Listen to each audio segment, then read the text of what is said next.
Salt Bae was a surprise villain after Argentina's World Cup final victory against France. Nusret gökçe, who became famous on Instagram for seasoning huge steaks, was pictured kissing, slapping, and pretending to salt the trophy post-game. FIFA investigated how he and others gained improper access to the pitch after the closing ceremony at Lusail Stadium on December the 18th. Salt Bae's antics angered the public, so football's regulatory body acted. British journalist Martin Ziegler asked FIFA why a celebrity chef was allowed on the World Cup final pitch for photographs with Messi. "This is ridiculous. Shame on FIFA for allowing him to touch, kiss and hold the World Cup.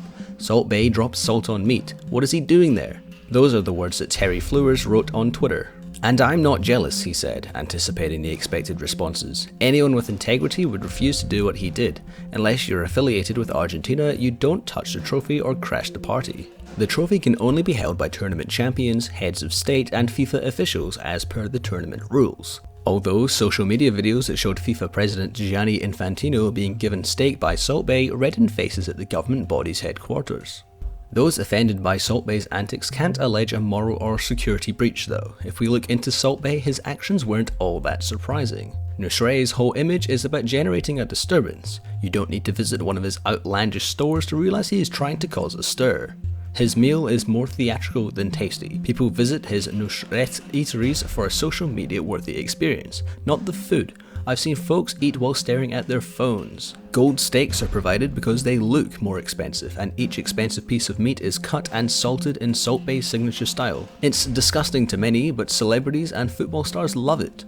And talking of those football stars, there is no team more than Argentina where steak is a staple. Qatar's stars have waited years to pose with gökçe. The Turkish influencer reshared footage of Lionel Messi in 2018 pulling his arm for a photo after the Salt Bae was teased for being ignored. Salt Bae is also fond of South America. He studied butchery there before Instagram fame.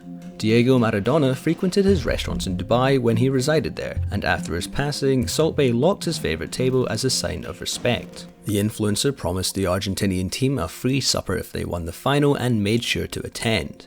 None of this justifies his antics with the trophy, but it explains why he was there. Terry Flewers' claim that only individuals with a direct connection to the squad can join the trophy celebration is false. In Major League finals across the world, once the players celebrate, family and friends are allowed on the pitch. Log into social media after a major trophy is awarded to see individuals touching the silverware. For many, the cup is a prop that their famous friend or companion has won. You may argue that the World Cup is such a significant honour that only individuals close to the player should be permitted on the pitch. Whoever wins ought to behave as they choose. But this begs the question, how far may celebrations be regulated? When Emi Martinez put the Golden Glove trophy to his crotch or Messi posed in bed with it, was it showing respect? No. It is entirely up to the Argentina players to allow Salt Bae onto the pitch as long as he behaves precisely as you would anticipate. Sharp words with the security guard may have gotten him dismissed. It's strange how much online hatred is directed at Salt Bae, yet French President Emmanuel Macron could seize the moments after the final to strengthen his reputation.